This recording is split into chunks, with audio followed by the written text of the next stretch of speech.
You say that I mean so much to you. You love me like a friend and help me through. So I will worship you in all I do. So I live my life to show that I know you're everything to me. You're everything to me. You're everything to me. So I live my life to show that I know you're everything to me.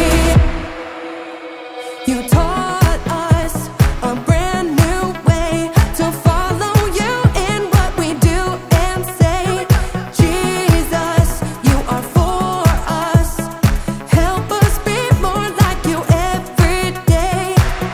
Jesus, I thank you. I just wanna sing.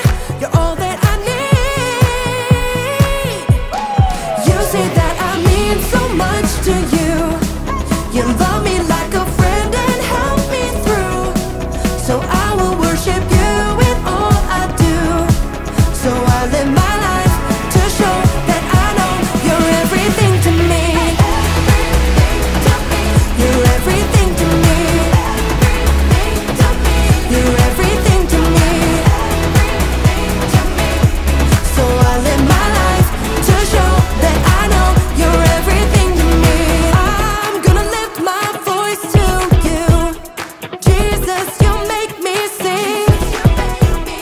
I'm gonna live my life for you. You're everything to me. I'm gonna lift my voice to you. Jesus, you make me sing. I'm gonna live my life for you. You're everything to me.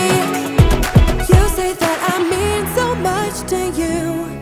You love me like a friend and help me through. So I will worship you in all I do. So I live my life to show that I know. You say that I mean so much to you. You love me like a friend and help me through. So I will worship you in all I do. So I live my life to show that I know you're everything to me. You're everything to me. You're everything to me. So I live my life to show that I know you're everything to me.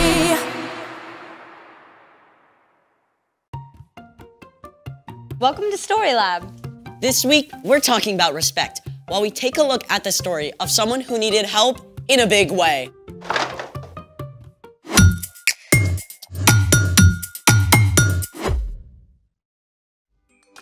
Hey, I'm Skylar. And I'm Sebastian, We're talking about respect. which is showing others that they are important by what you say and do.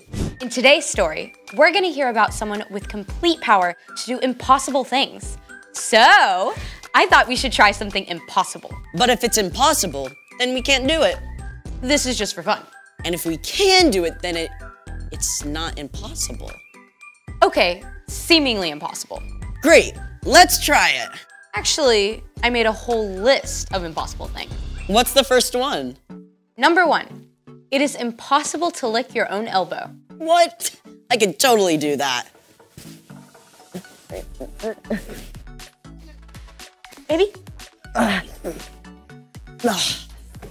I concede. Number 2, it is impossible to sneeze with your eyes open. I too did it. No, you have to sneeze for real. Here, try this. I too did it. Still fake. You try. Eyes closed. I need a tissue. Number 3, it is impossible to fold a paper in half more than 8 times. What if it's a really big paper? Okay, all right. Let's go from that side to that side. Go, go, go.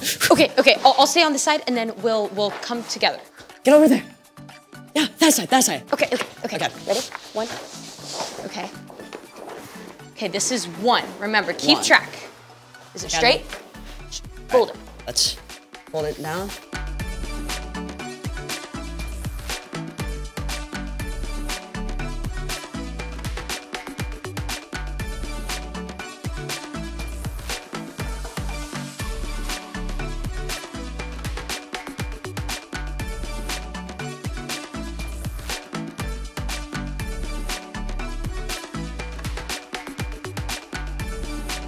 We got 5. We got 5. Okay. I think we can get 8. I think so. Yeah. Okay. Maybe. 6. Okay. Karate chop it. Ooh. Hey, 7. 7. Okay, okay, you got it. Okay. Okay. 7. I really thought we were gonna get 8. Yeah. Number 4. Wait! I got one. Number 4. It's impossible to eat just one potato chip.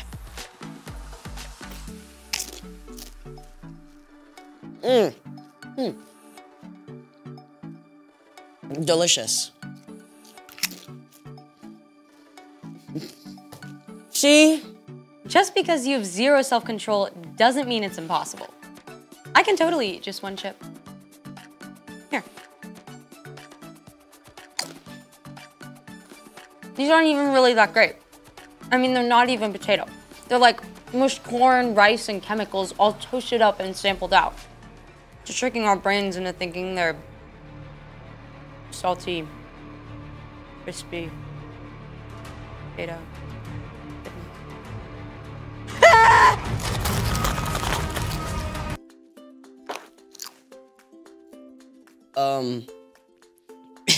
Is that all? I got one more. What is it? You know how people say you're walking on eggshells around somebody? Yeah? Walking on eggshells is a phrase that means to be very careful not to upset someone. You think it's possible to walk on eggshells without cracking them? Look how thin that is. Definitely impossible. But you get to do it anyway. Wait, what? You get to walk on eggs. Let's try it. I don't know about this. Okay, stand here in front of the egg cartons. Now, what now? Just step up on them. Just walk? Well, carefully. Here goes an omelet. Got it.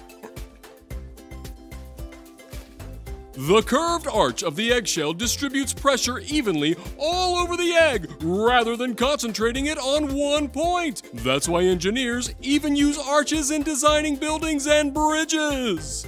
How do you feel? Sorta invincible. Just like this egg. That's exceptional. It's time for The story before the story. Today, we're in Matthew, the first book in the New Testament. But before Matthew, in the very beginning, out of a deep, deep love, God made an amazing world. But when people turned away from God, the world was broken. God made a plan to draw people back into relationship. So at the right time, God sent a tiny baby to be born in the small town of Bethlehem, God's very own son, Jesus. When Jesus grew up, he began to travel from town to town, teaching and healing. And the town of Capernaum was like his home base. Everyone there knew about him. Not just the Jewish people, but the Romans too. Which is where our story starts. We're ready. Hey everyone, I'm Erica. Hey, Erica. Now, one of those Romans who knew about Jesus was a Roman centurion. This man was important. He commanded at least 100 soldiers who did exactly as ordered with no question. Forward! March! And halt! You there! Get me a fig and walnut sandwich at once! Yes, sir. With extra goat cheese! Right away, sir. The centurion was used to being obeyed, but though he was stern, he was also a kind man. He cared about the soldiers under his command and the servants who worked for him. One day, One of the centurion's servants became desperately ill. The man was so sick he couldn't even move. The centurion may have called for the best doctors, but no one could help the man.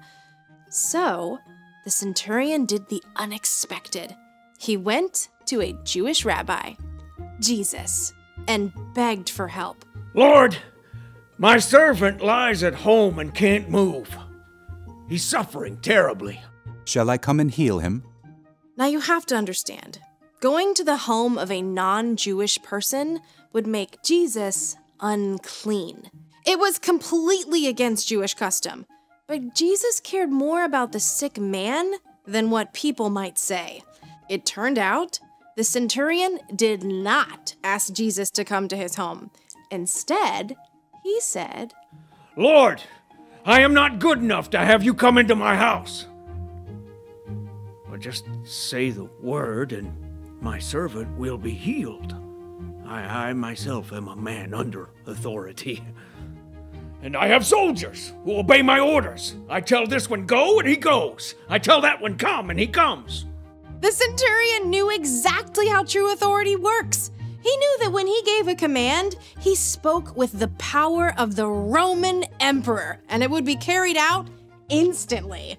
And he believed that Jesus' power and authority were so great that all Jesus had to do was speak a word from anywhere, and the servant would be healed. And you know what? The centurion was right. Jesus turned to the crowd around him and said, What I'm about to tell you is true. In Israel, I have not found anyone whose faith is so strong. Jesus made it clear that anyone who has faith can be a part of God's kingdom, not just people who come from the right background. Then, Jesus turned to the centurion and spoke the very word the man had hoped to hear. Go. It will be done just as you believed it would. Filled with joy, the centurion raced home, and sure enough, his servant ran out to greet him completely whole and healed, just as Jesus had said. The end. Wow, I mean, like, remote control healing? The centurion really got it. He had respect for Jesus as the final authority. So, what's our part in the story? Well, like we've seen, God can do the impossible with a single word. God is all-powerful and all-loving. That means God deserves our ultimate respect. God is most important. Our lives are full of all kinds of things, good things, but our time and attention should go to God first. You can talk to God throughout the day. In the morning when you get up. Or when you're waiting for the bus or in the car. Or when you're at the lunch table or at dinner with your family. Right before you're about to go to bed. No matter what you face, whether it's a friend who's sick or a tough math test, God is the one who can give you the strength and patience and peace you need to get through your day. When you make a habit of putting God first, you can do anything. I think you got it.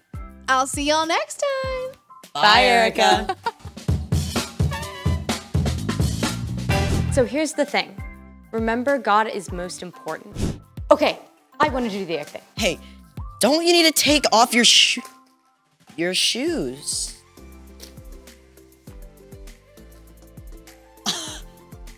Not too bad. I think you did maybe a little better than me. Maybe completely better than you. Thanks for joining us in the Story Lab. We'll see you next time.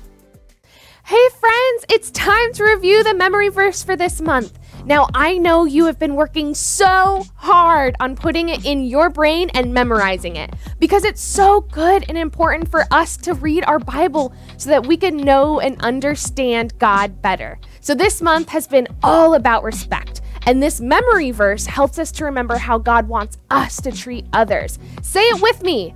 Do to others as you want them to do to you. Luke 6:31. Now, I think you could say it even louder than that. So let's say it again. This time, everybody stand up. Say it as loud as you can. Are you guys ready? All right. Do to others as you want them to do to you. Luke 6:31. Awesome job, guys. Go ahead and take a seat. I know we could remember this, and I know that we should treat others the way that we want to be treated. See you later.